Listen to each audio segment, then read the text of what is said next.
Welcome back to the show, everyone. It's your host, Danny Haifong. As you can see, I am joined by the one, the only, Alastair Crooke, former UK diplomat and just outstanding geopolitical commentator.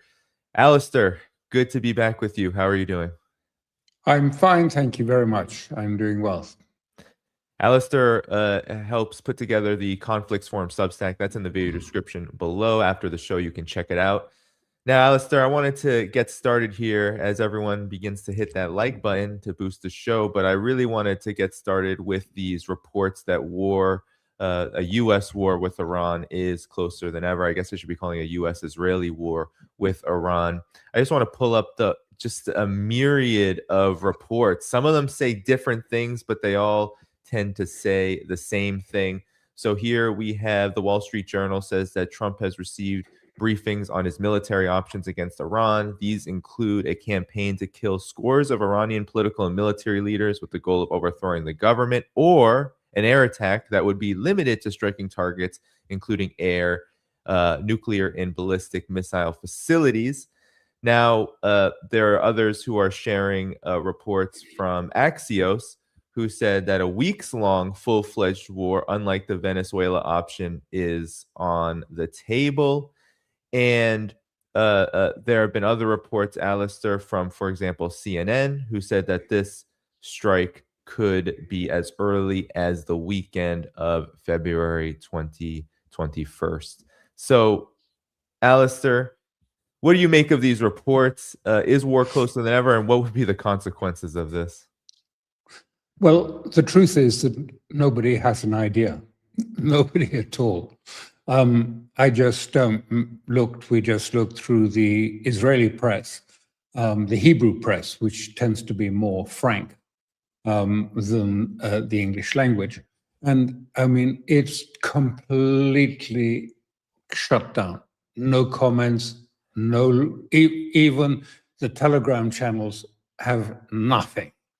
And they say that there are only perhaps 4 or 5 people who have been given the classification, the highest classification necessary to be in touch with the Americans on this issue.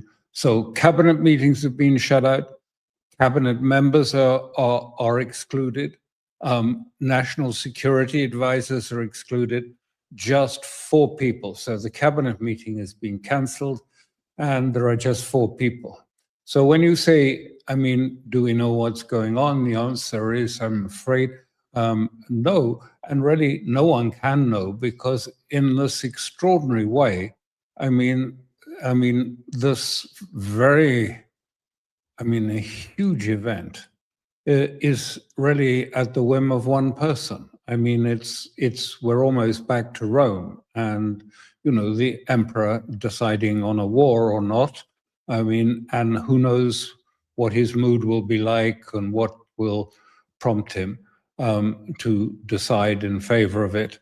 The calculations must be complicated for Trump, because even from what little we glean, and as I say, I don't think we can put any real confidence in, these articles you've just read out and the other things. But what we do see, because, there's a sort of synchronicity between what the Israelis and the Hebrew press are saying and what the Americans, is that the Israeli intelligence have assessed that it is unlikely that a simple air attack, not so simple, but a multiple air attack on Iran would likely bring about the collapse of the state or a change in the leadership. It also seems to say, this is the intelligence that we believe is probably circulating in the United States also, is they say that even if the supreme leader was killed in some military action, and neither the Israelis, and this is the Israelis particularly, are telling the Americans that they don't know what would happen, what would be, a new government. I mean, this is quite contrary to, all the talk about the insurrection and a popular thing, and Lindsey Graham saying, God, for God's sake, just go and, support the opposition that's on the streets of Tehran. Of course, there is nothing on the streets of Tehran to support. There's no opposition in Tehran, organized opposition, maybe one or very small proportion. Of course, we are inundated with propaganda, coming up with absurd figures that, the whole population is in favor. Well, it's just nonsense. So really, they are saying it could be the Revolutionary Guards that form a government if, there is an attack on Iran. But the Israelis say they have so little window into the Iranian Guards that they couldn't even describe who might be the candidates and who would be, in the leadership for it. So it's very opaque. I mean, first of all, Trump wanted a clean, in, bang, out operation, like on the nuclear base attack on the nuclear bases, which had been agreed with the with the Iranians anyway. There'd been, a message passed to them and said, we're just going to attack a couple of sites and then, that'll be it. It'll be over. And they tried this time too. And the Iranians said, no way. You attack us in any form, either from Israel or from America or from your armada, we're going to all-out war, full stop. No compromises, no going easy, no avoiding certain targets, no full all-out war if we are attacked. And that has been very clearly articulated to me in no uncertain terms. This is it. This is going to be it if America chooses to go down this road. Now, will Trump decide then to go for it, given this sort of opacity? He's no doubt being told by his people, look, I mean, Mr. Trump, I mean, we've got more firepower there than we had off Iraq. I mean, we've got the biggest grouping of ships and aircraft in the area. I mean, we'll just go in and we'll take out all their defenses and we will bring down the state. Well, the proof of the pudding will be in the eating, and it may be quite soon that we know the answers to some of these things, because I think this will be different to what we expect. I've sat through a few wars, not direct participant in them, but certainly in 2006 war. And as soon as it starts, everything changed. And there were big surprises. The Israelis were not able to do what they thought they were able to do. Yes, they could inflict damage, but ultimately they were beaten. And, whole columns of tanks were ambushed and destroyed by Hezbollah during that war. I mean, unexpectedly for the Israelis. The Hezbollah nearly sank their latest frigate with a ship-to-shore missile. It could have sunk it if they fired another. But so we don't, it's going to be a technological war. I think there are two sides to this. One is that there's been a lot of technological help given to Iran, I believe, from China. You don't see it because it's not sort of missiles arriving through streets or things that are visible. But they've given them access to Beidou system, which is the equivalent of GPS, but it's more than that. It's not only that, because the Chinese have given the Iranians, in the partnership agreement in 25, they gave them access to full enciphered military-grade data linking through Beidou, most to the satellite systems and to Chinese radars. and radars have been put into Iran. They also have a receiver for, if you like, their satellite array, which is collecting data, very accurate. It can collect targeting data down to 1 meter. It's that accurate. And that can be passed now by this data system, which is probably, it may be, we will all have to wait and see how effective it is. But if you want a sort of idea of it, this is what was being used in a sort of lower grade version by Pakistan in the war against India. And then the Indians got a big surprise because all their Rafale jets, French jets, were shot down by the Pakistani pilots. And the Chinese system, Link 14, provided the pilots, the Pakistani pilots, with a complete real-time data map, a battlescape in front of them. They didn't even have to use their aircraft radar because it was coming straight to them, and that they could fire their missiles before they even were in touch or could see the target Indian plane. And so it had a, at least we saw that the system, it works. I mean, there's no doubt about that. It left the Indians very surprised. What's going to happen, I don't know. I mean, the Americans are going to rely very much on a number of their advanced radars, what do they call it, Band 2 radars or something like that. I think they've got 4 of these advanced radars around the region at the moment. You may recall that Iran took out 2 of them in the June, in the 12-day war. And that blinded them. And then they took out the radar system at Al Udeid base, is part of the quid pro quo for allowing the Americans to attack their nuclear facilities. So we don't know. Once a war, whatever your plan is, it never lasts 24 hours. I can promise you that. Everyone has plans before a war. Everyone says, well, it's going to be, I remember the 2006 war was going to be just a sort of 3-day war. Israel would come in shock and awe and it would be all over. It ended up by being 35 days long. So you can't tell how it's going to twist or turn. It's a big risk that Trump is going to take, a huge risk.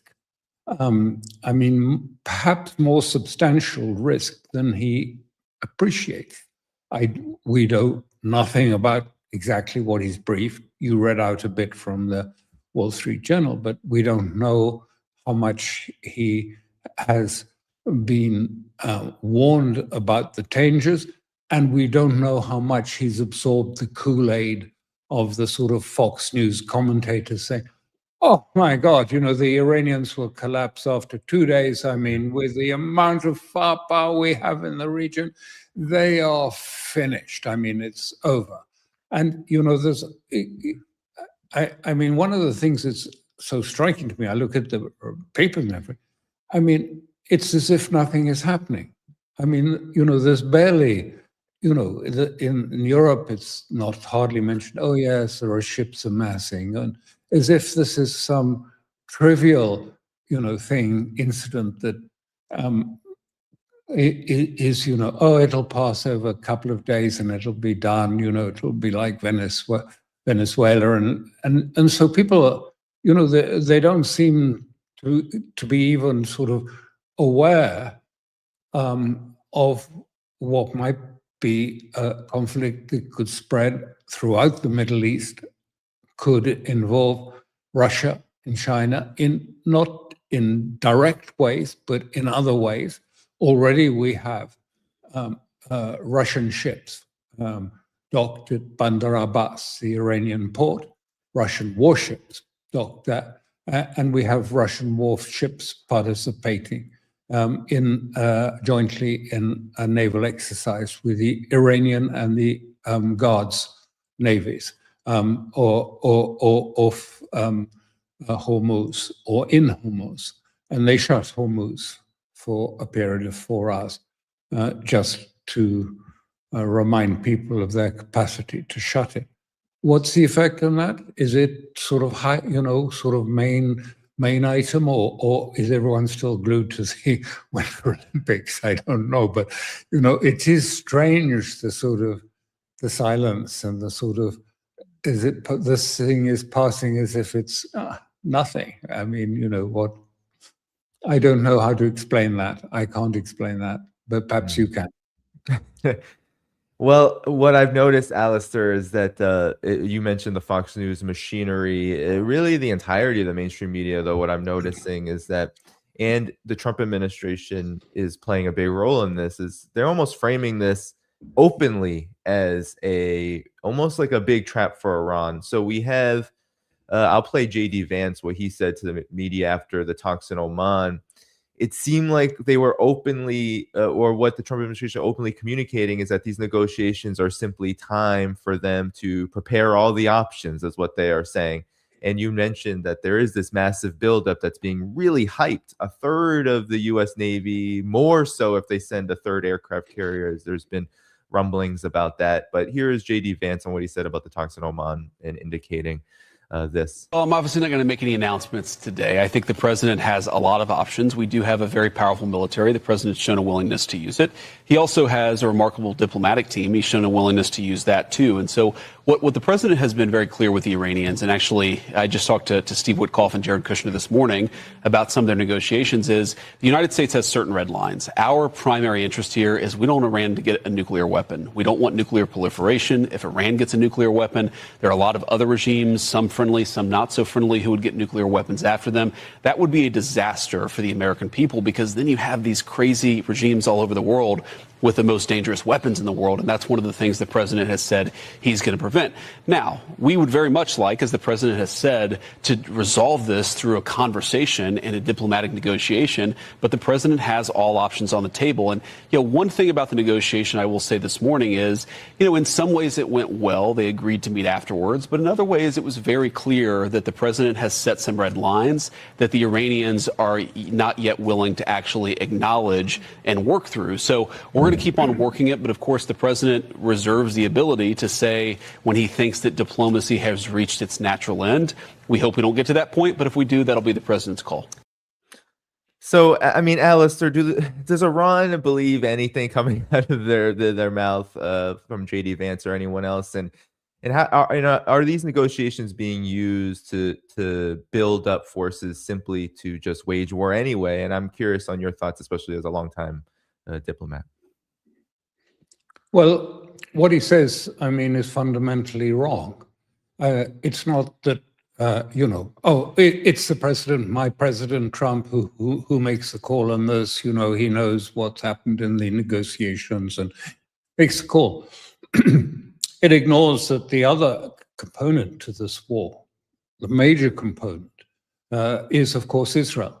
And Israel has set, and did at the talks in Washington when Netanyahu came here, set very clearly 4 red lines for this. And there was a briefing Sunday night to the Hebrew media grouping in Tel Aviv, in Jerusalem, in fact, in which he set it out. And he set it out very clearly. He said, first of all, it has to be zero enrichment. What is more, it has to be the removal and the destruction of all of the infrastructure of enrichment, centrifuges, everything has to be destroyed. Second red line, he said, was missiles. They all have to be destroyed, which any missile that could reach Israel, i.e., that has a range of longer than 300 kilometers. Third red line is that, of course, that Iran must sever all its links with Hezbollah, Hamas, and don't forget, most of these groups, including in Iraq and in Bahrain and in Saudi Arabia, they're Shia. If you look at the whole region, I mean, people don't understand that, I think, very much. People think of the Middle East as being largely Sunni. Well, maybe there's a just a majority, who knows? But it's really closer to half and half. Half of it's Shia and half of it is Sunni. And the Shia have been told very clearly, I mean, in Iraq and around the region, by the Mahjar, the Islamic clerics who they follow and emulate. People like Grand Ayatollah Sistani in Iraq, who said, if there is an attack on the supreme leader, then we will go to global jihad against America and against Israel. And many of the groups, the Hashad groups, if you like, the mobilization forces in Iraq, the leaders of those have been signing martyrdom certificates, indicating their readiness to be martyred in the fight against America and Israel. So the prospect of wider problems, I mean, in Iraq, in Lebanon, in Yemen, I mean, are enormous. And, you know, the Houthis, they're not the same Shia as Iran. They are seveners as opposed to 12ers like in Iran. But the Houthis are Shia in essence too. So, you know, and in a way, Iran, I don't know if this is the right term. It's rather, it's not sufficiently, I think, it's not sufficiently correct. But I mean, Iran is the mothership for Shiism. And, you know, rather like the Vatican, if you like, for Catholics. And of course, there are differences, and there are, like in any structure of the sort, they're not all of one mind. They don't accept orders. You know, the Houthis don't, you know, are not proxies of Iran. They are very independent-minded people. Yet they are also, and the holy places of Shiism are important to them, whether it's, you know, whatever them, and Sunni ones too, like Al-Aqsa, but Karbala and all of these things are so important. So, you know, its range is much bigger than, you know, what Vance was really saying in that talk. And he would have sort of saying, well, we've given them an ultimatum. They have to abide by it, or you know, they will give up their nuclear. Of course, that isn't, I mean, he's being very deceitful, because what the Iranians have been told is that if there is an agreement on the nuclear issue, then they have to agree on the other element, which is the other elements that Netanyahu laid out, which was missiles and proxy forces of you know. And it's also very misleading, because what they have said to the Iranians effectively is that they've said, you know, if you agree on the nuclear issue, then we might lift the threat, i.e. the military threat against you. This is completely unacceptable to Iranians.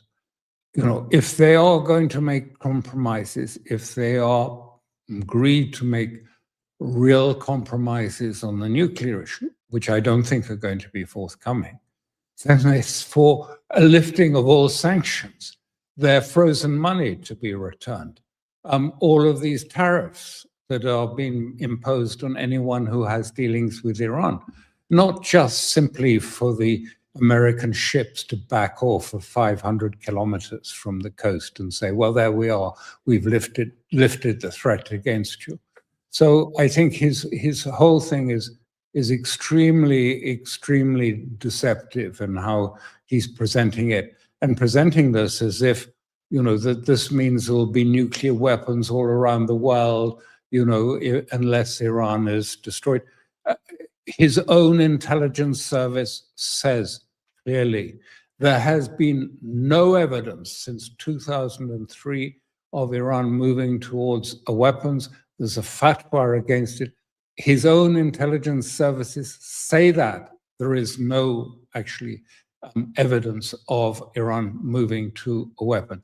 All I can say is if Iran is attacked by America, of course, that is going to destroy the whole non-proliferation idea, the meaning to it completely, because everyone will understand then the only way to deter America is to have a nuclear weapon. I mean, this was what North Korea understood. And in fact, the proliferation treaty as it stands, the non-proliferation, the NPT treaty as it stands, encourages this. Because if every time, you're going to be threatened with massive destruction, if you get a weapon, very selective threats. Israel, of course, has nuclear weapons. The Americans gave them to them. Are they part of the NPT? Are they inspected? Do they have any restrictions placed on it? None. So, I mean, this talk about proliferation and how, these weapons can change, there'll be nuclear weapons everywhere, and America will be at risk. Oh, come on. I mean, America is not at risk from Iran or from this proliferation. But be sure, if they are attacked, Saudis will get a nuclear weapon from Pakistan. They're all, because the Saudis actually paid for the original Pakistani project that was organized by A.Q. Khan. I remember it. I was sort of in Pakistan at the time. A.Q. Khan set up and created the nuclear weapons program in Pakistan, and the Saudis funded it. And obviously, I'm not saying Saudis have nuclear weapons, but I'm saying, there's a quid pro quo somewhere in that arrangement, I would think. Mm. Yeah, well, great points, Alastair. And deception is a very key word here. And while Americans may not be so unaware of the fact that a lot of wars the U.S. wages end up relying a lot on deception, they may be shocked this time around when it comes to the possible consequences of where this deception leads to in the consequences of a war. And I wanted to get into that with you, if you could talk about this, because I wanted to play this report from Press TV about what Ayatollah Ali Khamenei has said about this threat of war and the military buildup by the United States. Leader of the Islamic... Sorry, hold on one second. I need to remove this. Here we go. And says a U.S. president will fail to defeat Iran, citing Donald Trump's acknowledgement that Washington's failed to do so for the past 47 years. Ayatollah Sayyid Ali Khamenei pointed to Trump's repeated threats as he's boasted about the U.S. military. A leader said that Trump claims the U.S. has the most powerful military in the world, adding even the strongest military can receive a blow in a way that it cannot get back on its feet. Leader noted that more powerful than a warship is a weapon capable of sending it to the bottom of the sea. So that has been Iran's response essentially from the beginning of this escalation, Alastair. What do you make of the possible consequences for the United States should it engage in this strike? Well, I'm not a military expert. First of all, you have to understand that. But secondly, I mean, this is what I understand. It is all out existential war if it is started by either side, by Israel or America, or Israel joins with America in the war. And this was being underlined, I think, by the supreme leader that said, listen, you say you've got all these things, but we could even, put a missile into a carrier. Now, I'm not suggesting they're going to do this, but you remember that the Yemenis did do that. They didn't aim to sink it, but they wounded it so badly that it had to limp away and go back to base. So they're quite capable. They have all around the coast. And this has been for some years, The coast is honeycombed with silos right into the cliffs, deep inside, with anti-ship missiles. And as I said to you, I mean, even in 2006, Hezbollah nearly sank the latest Israeli frigate with a shore-to-ship missile. And it had to then limp off home. So, I mean, the idea that this is really, in a sense, Western Orientalism. I mean, Iran, how can it be technologically advanced? How can it have all these things? Because, well, the answer is, of the top 10 sort of engineering technological institutes in the world, I think 4 of them are in Iran. They have a huge investment. They have a great expertise in technology and weapons too. And so, as I say, who knows what will happen? But I think the Supreme Leader gave you there a very clear, I mean, he delivered it more forcefully than the rather halting transcription that we had. But I mean, it was no sense of, if you like, backing down or seeking a compromise. He was saying no. So I don't think the Iranians expect any compromise at all. In fact, I know they're not expecting any political process to come out of this. So they are preparing for all-out war. And what will be the consequences? Well, we will see. And we won't know for a few days after it starts. In my experience, the first strikes, are spectacular, and there are sort of video images of missiles landing, and people will say, oh my goodness, Iran is finished. And then it's usually in the sort of successive days that you see really what's happening on the ground. And the first thing to look for will be missiles hitting Israel. And I think those will start quite soon upon an attack. The missiles will come through. You remember it was the Israelis who had to plead with Trump to go for a ceasefire because of the damage that was being caused by Iranian missiles that were fired during that period. Hypersonic missiles, and their air defenses were not adequate to stopping them. They could stop the drones, but the drones were there as decoys to draw out Israeli air defense systems and deplete them. But the sophisticated Iranian missiles got through, and the Israelis tried to censor all the details of damage. But a number of key sites, including their sort of scientific laboratories and a number of military areas, were hit by the Iranians.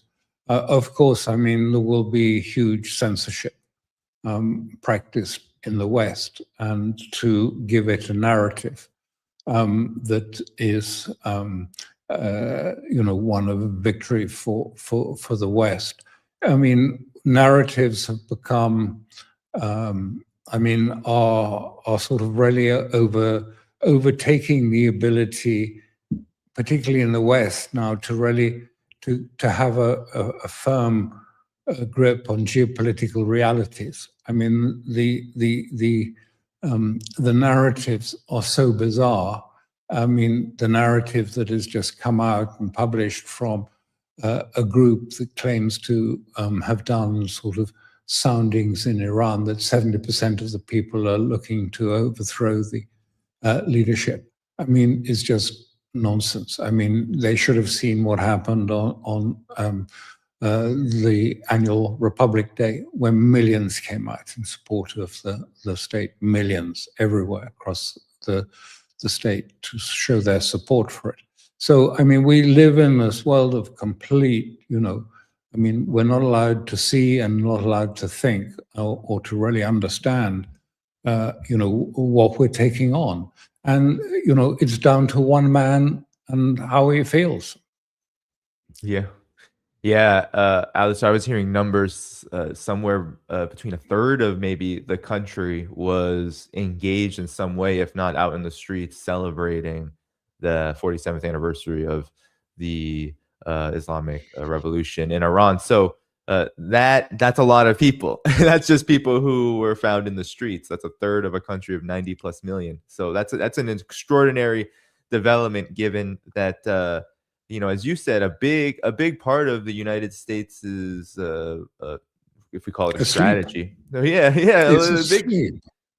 It's Fast like, asleep. And Europe, fast asleep. They don't, which, don't wild, disturb us with these, these comments and things. Please don't disturb us. We're gently sort of, sipping our Chardonnay, and just back from Munich and Davos, and we don't want to be sort of shaken by bad news. So I think they really don't have a sort of a sense, and they don't understand the consequences, because the consequences are, let me put it, one consequence is that the United States has a weakened economic position at the moment. Particularly vis-a-vis China.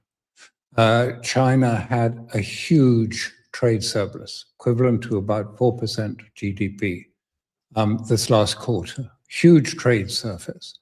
And what happened, was that actually the imports that they bought from America were down 20% during this period. And that may sound, bad, but actually the level of their total exports to everywhere, bar the United States, went up enormously, staggeringly. So they had this huge surplus in China. And what the Americans are beginning to wake up to, what the United States is waking up to, is that they can't do anything about this. They'll go and say, well, we'd like you to consume more in China. But all that China has to do is to go on. It is largely self-sufficient in manufacturing. It is undercutting enormously all of Western manufacturing prices, because they pursued a different form of AI to ours. Instead of ours being focused on data center and sort of data management, they decided to go for a sort of weak AI that is diffused widely at sort of shop level, factory level, in terms of what might be called automation, robotics, things like that.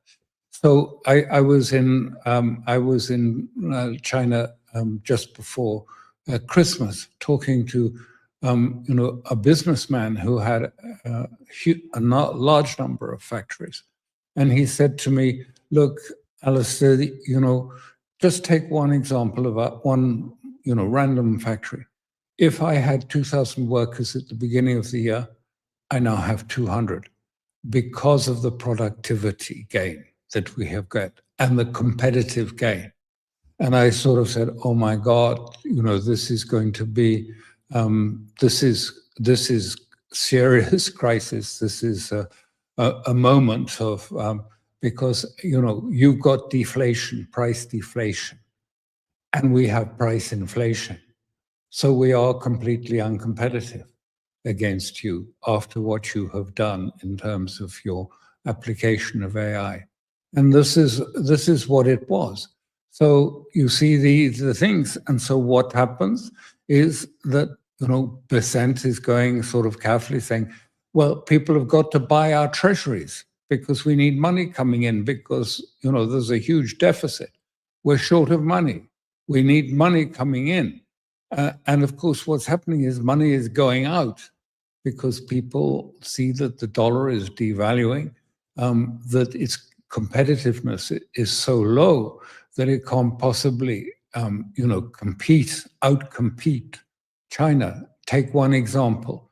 A gigawatt of energy, of generated energy in China, is 1/6 of what it costs in the United States. How do you equalize against, that type of, very advanced, if you like, manufacturing structure that they've created? And at the same time, you would need to devalue the dollar by about 140% to get to that, to equate your electricity costs between the two countries. So there is this, of course, we don't hear much about it because it's not something people want to talk about, but it means that China is in a very powerful position. Not only economically, but militarily too. I mean, there's no doubt of that. So, China, it's not going to be just sort of brought into line by more tariffs. It's all clear it was going to fail. I mean, you remember Besant said, and Trump said, oh, we put tariffs on China, but the Chinese will have to eat the costs. Well, that hasn't happened. It's actually been the opposite. It's been the US consumer and the producers, the people who need raw materials and specialized materials from China are having to pay so much more. And so, manufacturing is failing. And also because, AI in the West, and this is not just an American problem, but the AI in the West, which is so focused on managing data more than actually sort of making your manufacturing more effective and cheaper. Because it's so much data management, it's going to really bite into the middle classes of Europe. There is a job crisis. The level of middle class and young people's unemployment has reached a new all-time peak in the UK, for example. And it's going to hit, and is hitting, America too. And this time it's not going to be the blue-collar workers who've been, lost their jobs because of the offshoring of manufacturing. This is going to be because AI is targeting particularly things like people, staff in banks, staff in legal industries, and things where data is important, and that's all their products are organized that way. But what does that mean? And what does that mean, come the elections in America in the midterms? I mean, the job crisis is going to has started to hit, the middle classes, not the top middle classes. I mean, they're still doing very nicely, dining dining well and living well. But some of the middle class and young people just can't find work. Yeah, no, so true. There's a lot of reports about even the Department of Labor here in the US just absolutely fudging numbers, scrapping reports, erasing things. And a lot of that has to do with new reports too about how the US economy right now is just relying heavily on people 55 plus and older, the last generation, to have any kind of savings or to have any kind of jobs that paid them enough to save. So it's indeed a dire crisis. And Alastair, before I wanted to get to some more global implications, I did want to ask you about, in terms of the regional situation, how worried do you believe the countries in the region, the Gulf countries, these states are, not just about Iran's military response, which could be quite devastating, but also the economic situation? Because we're already hearing that oil, just based on these escalatory threats by the United States, oil is already rising in cost. And of course, many people note that many analysts have noted that the economic consequences of an all-out war would be devastating. How worried are these regional countries about this? Well, just in one word, very, very worried. First of all, because if Hormuz is closed, many of them will not be able to export their the oil or gas or liquefied gas. The Iranians have made clear that they're going to shut Hormuz long-term if they're attacked, and then allow, like the Yemenis, you can negotiate with Iran a special license for your vessel to pass through it by being a non-belligerent. But any Gulf states or any states in the region, Arab states that, if you like, allow America to use their facilities in the attack on Iran, will not be allowed to traverse Hormuz. But then, as I said, recall, I mean, the Gulf states, the monarchies and the Emirates and others are very anxious that, as I said, there already is a movement amongst the Shia population in Iraq and, take Bahrain, that's 80% Shia. I mean, even Saudi Arabia, it's 13 to 15% Shia. I mean, they are very worried that this could turn into sort of something similar to an Arab Spring, if they have been complicit in an attack, given airspace and support to an American attack on Iran.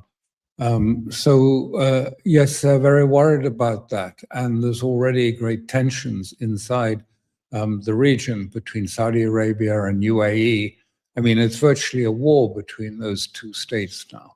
I mean, the Saudi Arabia is calling the UAE a Trojan horse of Israel in the region, and is withdrawing assets from UAE. And the UAE is complaining about that. But it's bitter, and this is some of the tensions that, coming from this, the situation that we're in.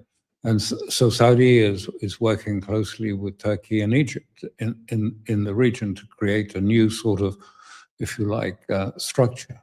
And Turkey is becoming involved in it together with Pakistan. So, I mean, new things are happening, and people are very anxious about that. Of course, anyone who thinks they're just going to pass through this, if there is a major war between the United States and Iran, anyone who thinks the region is going to just sort of pass through unscathed with, just a minor sort of hiccup, I think is underrating and hasn't done their calculus properly. Alastair, I wanted to ask you, a lot of people in the audience, a lot of people who watch this show wonder about this and ask me about this. So I wanted to ask you about it. Why doesn't Iran preemptively strike, given all of these indications that the U.S. will strike, U.S. and or Israel, but likely both of them will strike? What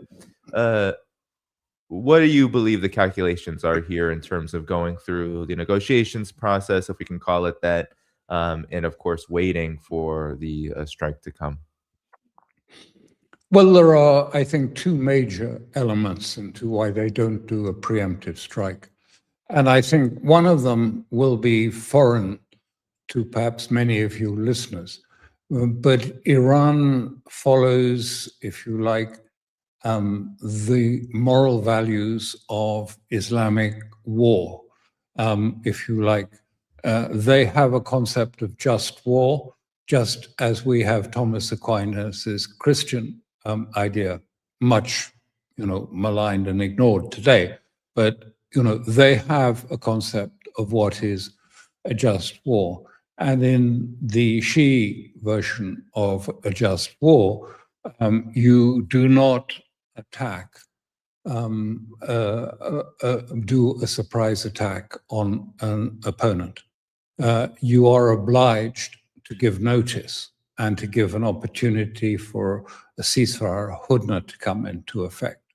And so when you look back at what has happened, I mean, during the Iran-Iraq war, Iraq used chemical weapons on Iran.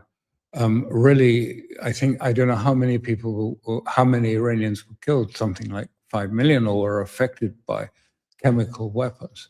And what did what did the Iranians do?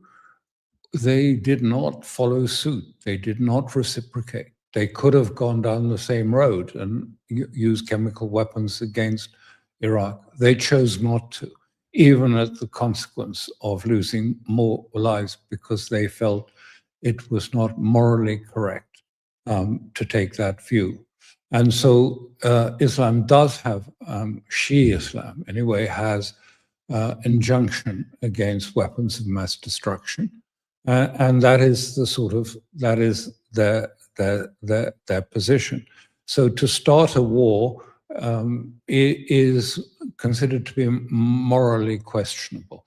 Now, you know, I'm saying this, you know, to you sitting in America, where we've just been told at the Munich conference that the US, you know, there's no such thing as international law. There's no such thing as morality. It is just, you know, might is right. So I know it's hard, but that is truth. What I'm telling you, it does have a big effect on Iranians, and you only have to look at the Iran-Iraq war for proof of it. They held back. They lost more people as a result of chemical attacks, because they didn't try and emulate. They didn't go to a nuclear weapon. They didn't go to chemical weapons or weapons of mass destruction at that time. The second thing is because they are part of a partnership with China and Russia. And to a certain extent, even India is, in its sort of more detached way, part of BRICS. But it has been very important to China and to Russia.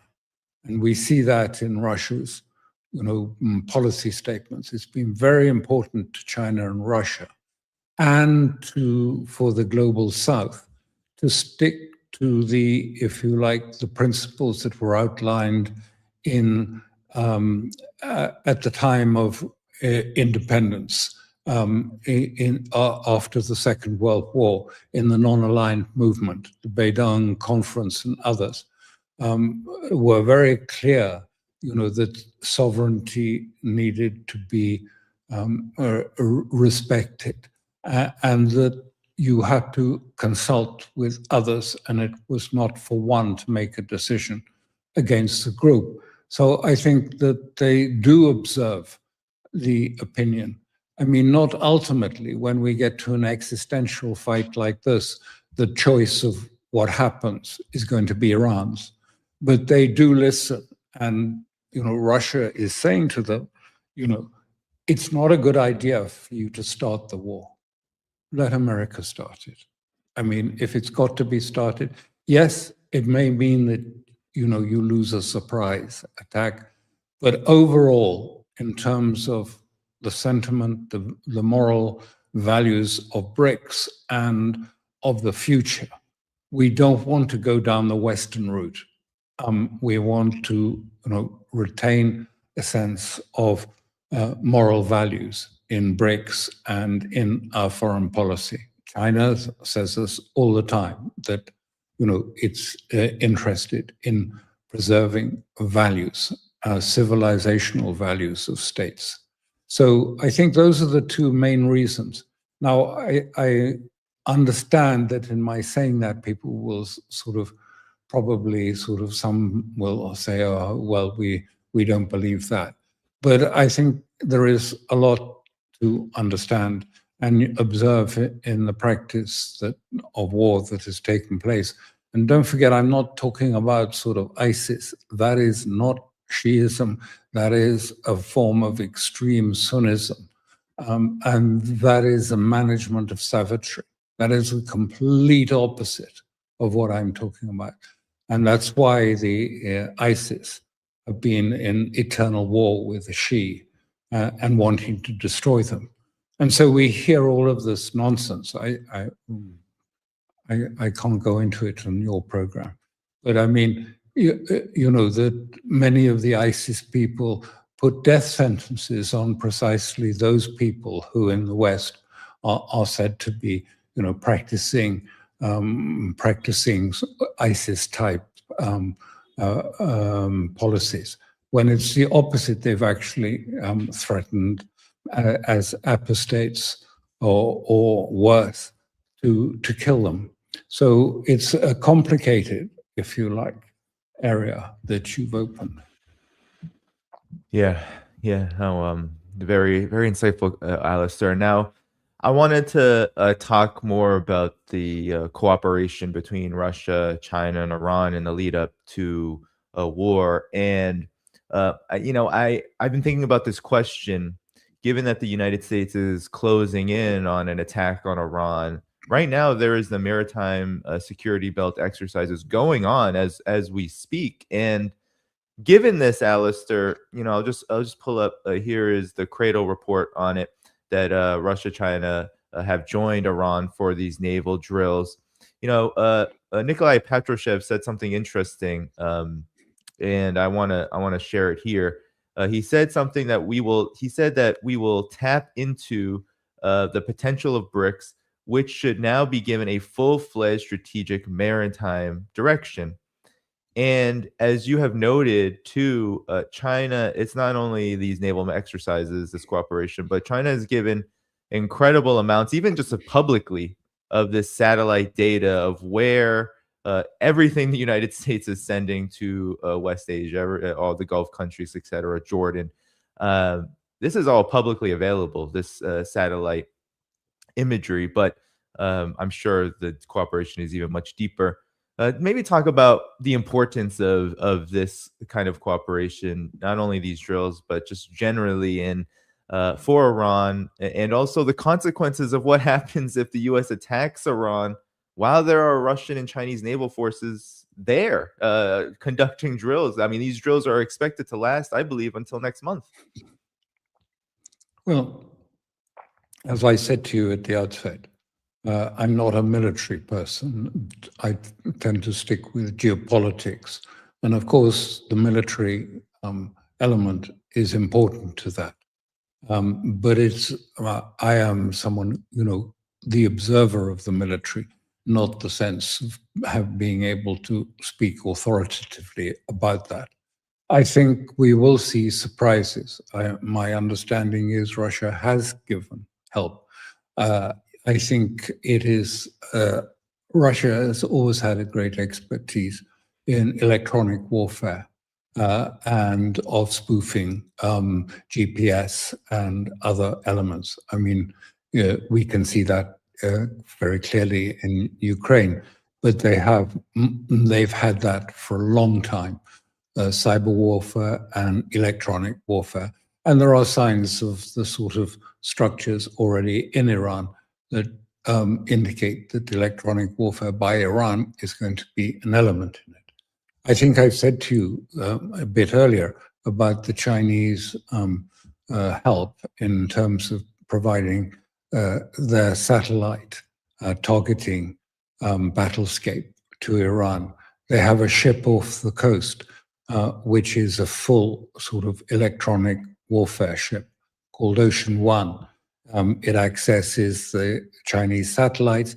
It is also capable of underwater mapping, i.e. detecting submarines in the area. And it can link directly targeting data from the satellites and feed it straight through to missile cities in Iran. And also they have intercept capabilities on board that ship. So they and Russia have got intercept capabilities, and China's given this very advanced radar too, that is capable of detecting stealth aircraft, even to a range of 700 kilometers. As I say, people will, surely sort of Western military experts will say, oh, how can that be? Well, I think we did see some glimpses of this in the Pakistan, that brief India-Pakistani conflict not so long ago.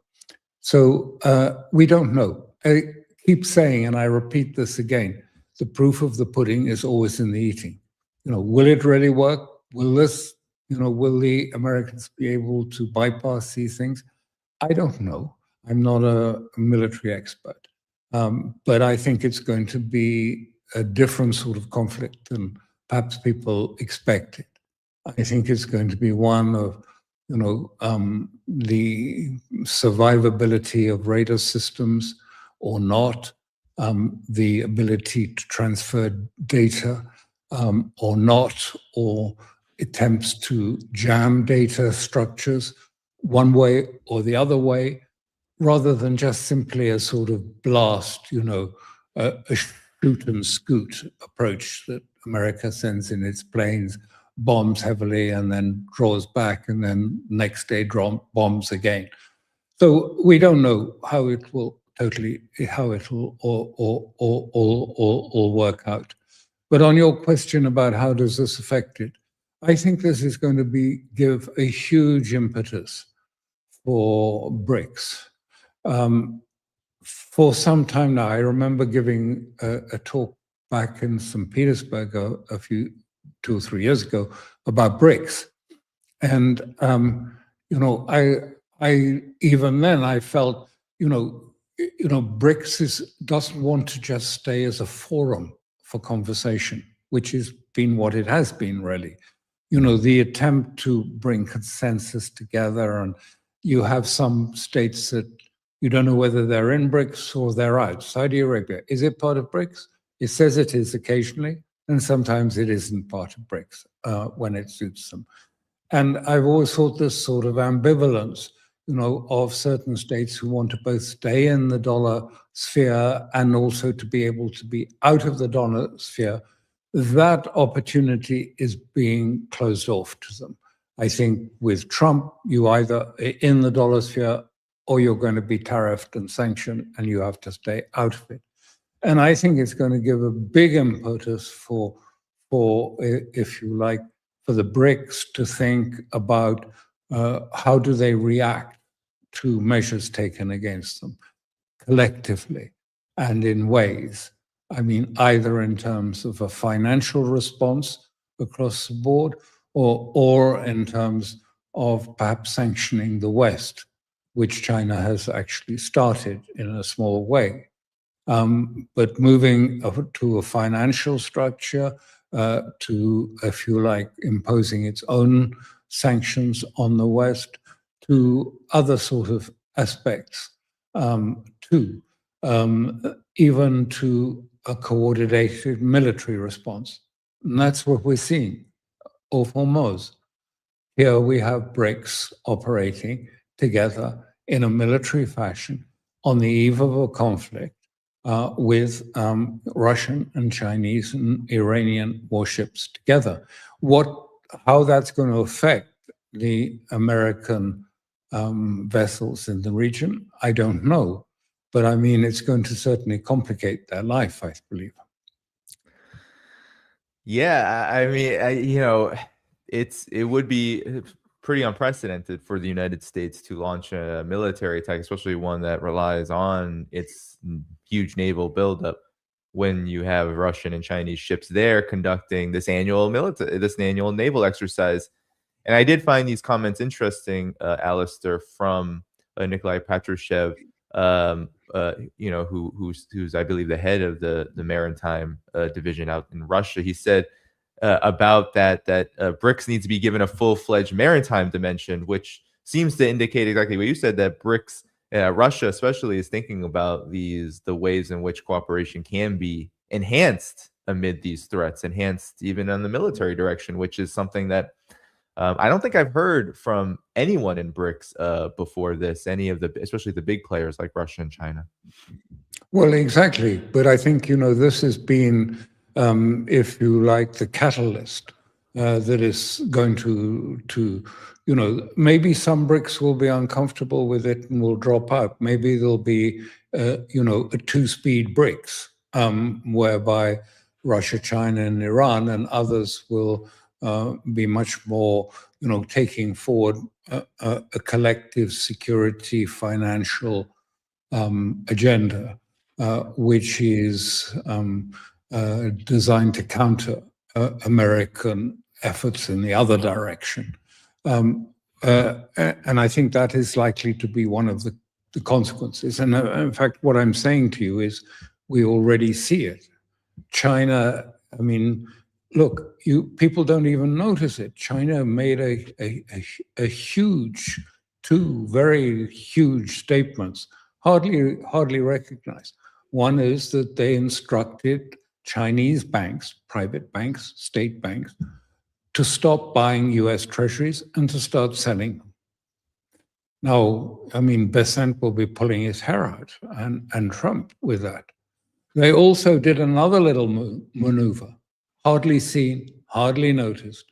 The Chinese introduced on renminbi digital wallets, people who buy digital renminbis, which are a blockchain system where you can buy that and you can hold them wherever you want. And like in many of these sort of cryptocurrency things, you can have your wallets. Well, now the Chinese have instructed banks to pay interest on them. Wow. I mean, who's going to buy a treasury if you can stick your money into digital renminbi, which is an undervalued currency, and get interest on it like a checking account or a savings account? I mean, in America, where you get interest on your credit, well, instead of buying US treasuries, where you get, whose value is going down as the dollar already this year, the dollar has, in 1 year, has decreased by more than 10%. So your treasury holdings are 10% less valuable in the asset prices. So these little things don't, I mean, as I say, generally Europe and America are asleep and they don't notice and they don't attach, therefore, any significance to these things happening. But I just pulled those two examples, just small examples. I bet you most people have never heard of them, but they are really having a significant effect around the non-West, where people are wondering, what do? I don't want to hold dollars anymore. Where shall I put them? And Chinese are saying, well, you can have them in interest. And if you want to do that, you can buy gold through our new system of having gold vaults around the world, where you can hold warrants for gold. You can hold warrants which are attached to physical gold, not paper gold. You can have, or you can invest in that and you can have that. So, there is this other side moving. And I started off talking to you and saying, the thing is, actually America is much more vulnerable. I don't think that's what, Trump thinks. I don't know. It's certainly not what the team around him say. Everything is going great. But outside of the United States, they can see a certain vulnerability, economic vulnerability. So they don't take America as being as strong as it professes to be in its ability to dominate the globe as easily as they imagine it to be.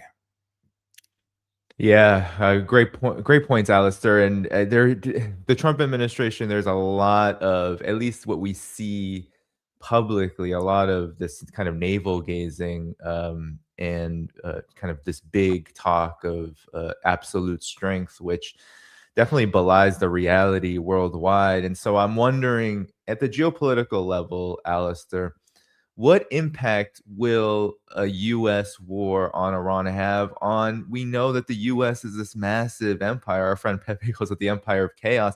Massive empire. It is still in, there's still activity in Ukraine. There's still that's the special military operation there from Russia. There's still massive amounts of resources invested in the Pacific. There's still, of course, this whole Caribbean blockade. Like, how is all of this affected by what we already see as a massive buildup around Iran? And then, of course, a war, as you said, has the ability to change everything very, very, very fast. Well, I think we've just seen an example of what its effect was, that for some time, America has been pursuing this process this sort of idea of approaching Russia from a business model, saying that there are stakeholders, financial stakeholders, and they must continue to get financial reward from Ukraine, largely through the reconstruction of Ukraine. But there are bondholders, there are debt holders, there are Zelensky's group who also wants to be included. There's Brussels and banks and the banking system who have a huge investment in the continuation of the Ukrainian war. I mean, the amount of, guarantees, for example, even the UK's got large guarantees it's made to the IMF, to the World Bank, for Ukrainian debt. Well, if Ukraine disappears for whatever reason, these people are going to be holding a lot of bad debt. And so, we've been seeing this being practiced, this financial structure, so that everyone gets a bit of the share of this 800 billion reconstruction process. And then the bondholders who are managed by Rothschild will get something. Zelensky will get something. The Europeans' new military structures that they have in Lvov will get some of the, cut a big cake of financial benefits up. And that's how to solve the Ukraine. But it doesn't work. And it hasn't worked because actually the Ukraine problem, we're talking about real war, live war, where people have invested lives and blood in support of the concept of a nation or of their idea of sovereignty. And you can't just buy it out at a whim and say, oh, well, 100 million, can we buy that sort of, if you like, that element out of the process? So, and the reality is that the war is about, ultimately, from a Russian perspective, the war is what is, if you like, the extent of NATO's boundaries into Asia. Where do they lie? And where is, if you like, the frontier to them? And where is our sphere of influence? Where does that extend to? And we've never had this discussion since the Berlin Wall fell, and it needs to be addressed because this is what security is all about, the architecture of security. So simply dressing all this up in terms of financialized, deals, a few billion here and people will make money out of that, doesn't address. And in fact, what Lavrov has been saying in these last speeches, I think you referred to them some time ago in this talk, was, that actually we've moved further and further away from the terms that we thought were agreed at Anchorage. It's going, we're not getting closer to an agreement, we're getting further removed from an agreement. And I think he didn't mention the sort of the financialized, sort of scam at all. But I think now what we see, what happened in Geneva, again, was that now we have a serious negotiator appointed, Medinsky, who was the negotiator all along back in 22 and elsewhere. He's tough. He's a hardline. He knows what he's doing. The Russians don't want a deal where there's a sort of handshake between, some real estate person and Putin. They want a legal document, something that says exactly what is the outcome. They've been down that route before. And, afterwards, people like Angela Merkel said, did we agree something? I didn't know we agreed that. Have you got it in writing? Oh, that's a pity you don't have it in writing. So I think they want something different. So it's a toughening that is taking place, I think. And one of the things that's so strange, going back to that Vance talk that you played, and he said, we've got a team of able diplomats dealing with us. Well, who's dealing? There are two Russian negotiations going on in parallel, and then there's the Iranian negotiation. All of these are happening in Geneva, and then there is the, if you like, the new peace process for Gaza that is being structured. And who's negotiating all of them? Witkoff and Kushner.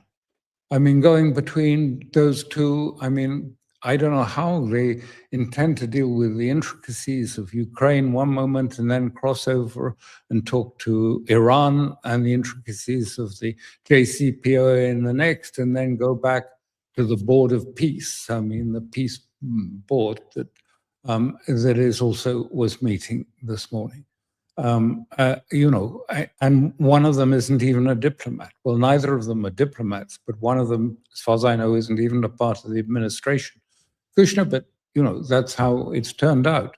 So, I mean, I don't think we should take this very seriously and take talk of divisions in Russia too seriously. There are no divisions, really. I think Kirill Dmitriev has been, if you like, trolling the Americans about their financial, and at least they feel at least they're talking to two people who know Trump and can give them a very clear idea, an insight into what's in Trump's mind, what's in his head. I don't know. Yeah. And then finally, Alastair, I wanted to just ask you about a bit of a row between the UK and the US as part of the global implications on the Iran escalation ladder that the US is currently climbing. I'll just pull up what Donald Trump said, where he indicated on his Truth Social, as he often does, some juicy information that might anger one or many countries worldwide. Should Iran, he said, decide not to make a deal, it may be necessary for the U.S. to use Diego Garcia in the airfield located in Fairford in order to eradicate a potential attack by a highly unstable and dangerous regime, an attack that would potentially be made on the United Kingdom as well as other friendly countries. So indicating that the U.S. would use a base in the U.K. to wage this conflict, this war. And then the U.K. says they're blocking this. They're blocking the use of Royal Air Force bases for potential Iran strikes. Now, of course, you've noted Rubio's, speech that was directed at what he called the West and much of it toward Europe. What do you make of this latest apparent row that the Trump administration, Donald Trump himself, is kind of imposing on the UK, and how the UK has responded? Because this is kind of a new dimension I've never really seen, especially when it comes to a conflict like Iran's. It's just theater to keep people amused. Fairfield, this base in the UK, RAF Fairford, is where the Americans store their nuclear weapons. It's a base which is used continually by the Americans for all their missions, and was as Cyprus is used all the time in support, of the conflict in Iran last time, and Fairford is just a stopping place. Many of them, large numbers of aircraft have been passing through the UK on their way to the Middle East from the US. And of course, there's no question that the UK will block the Americans from using it. Goodness me, they have their nuclear weapons stored there, so I think it's unlikely.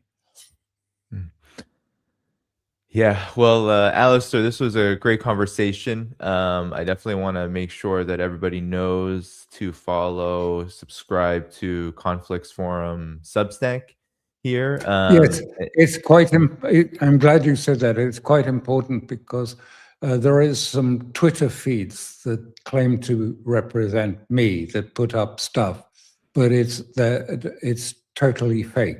I have no Twitter whatsoever.